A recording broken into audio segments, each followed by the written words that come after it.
Japanese education system, జపాన్లోని విద్యా విధానంలో ఒక అద్భుతమైన అంశం ఉంది. 10 సంవత్సరాల వయసు వచ్చేంత వరకు, అంటే పిల్లలు 4th గ్రేడ్కి వచ్చేంత వరకు వాళ్ళకి అకాడమిక్గా ఎగ్జామ్స్ ఎక్కువ పెట్టరు. పరీక్షలతో వాళ్ళ భవిష్యత్తు నిర్ణయించరు. అసలు ఎగ్జామ్స్ అనేవి, ఆ భయం అనేది వాళ్ళలో ఉండదన్నమాట. అకాడమిక్ టెస్టింగ్ అనేది 4th గ్రేడ్ తర్వాతే జపాన్లో స్టార్ట్ అవుతుంది. ముఖ్యంగా 1st grade, 2nd grade, 3rd grade, 4th గ్రేడ్కి వచ్చేంత వరకు కూడా క్యారెక్టర్ డెవలప్మెంట్, వ్యక్తిత్వ వికాసం మీద, మేనర్స్ సభ్యత మీద, ఎంపతి సమాజం పట్ల, రకరకాల విషయాల పట్ల సహానుభూతి మీద, బాధ్యత అంటే సమాజంలో ఎంత శుభ్రంగా ఉండాలి, ఏ విధంగా ప్రవర్తించాలి, వీటన్నిటి మీద జపాన్ ఎడ్యుకేషన్ సిస్టమ్ అనేది ముందుగా చిన్న పిల్లలకి నేర్పిస్తుంట. అదేవిధంగా పిల్లలకి సోషల్ స్కిల్స్ అంటే అందరితో ఎలా మెలగాలి, పెద్దలతో ఎలా బిహేవ్ చేయాలి అవన్నీ నేర్పిస్తారు. అండ్ విద్యా వ్యవస్థ అనేది మనిషి యొక్క క్యారెక్టర్ బిల్డింగ్ అని చెప్పి కూడా అక్కడ భావిస్తారంట. దాంతో అకాడమిక్ ఎవాల్యూషన్ కానీ, ఫార్మల్ టెస్ట్ కానీ ఇదంతా కూడా 4th గ్రేడ్ తర్వాతే స్టార్ట్ అవుతాయంట జపాన్లో.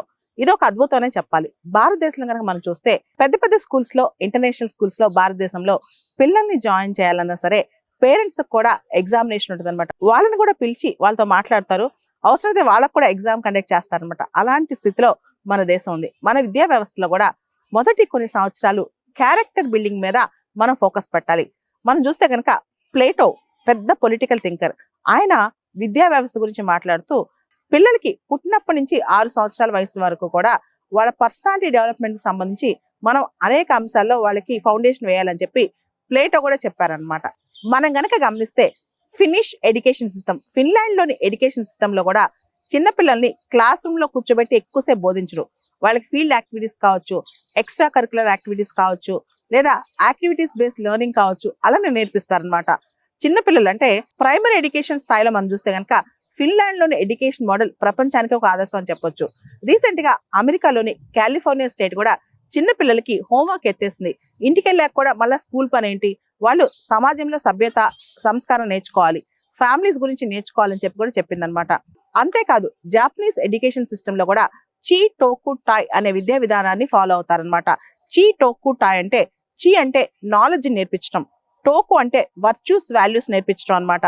సెల్ఫ్ డిసిప్లైన్ కావచ్చు, లీడర్షిప్ కావచ్చు, సమాజంలో అందరితో కలిసిపోవడం కావచ్చు, ఇవన్నీ కూడా టోకు. తర్వాత చివరిది తాయ్. తాయ్ అంటే body, physical and mental well being అనమాట. సో జాపనీస్ విద్యా విధానం అనేది చీ టోకు టాయ్ విద్యా విధానం అనమాట. ఇలాంటి విద్యా విధానాలే మన దేశంలో కూడా రావాలి. ముఖ్యంగా చదువు మాత్రమే కాదు, క్యారెక్టర్ బిల్డింగ్ వైపు మన విద్యా విధానం వెళ్ళాలి. ఈ క్యారెక్టర్ బిల్డింగ్ అంటే వ్యక్తిత్వం అనేది చిన్నప్పటి నుంచే పిల్లలకి నేర్పించాలి.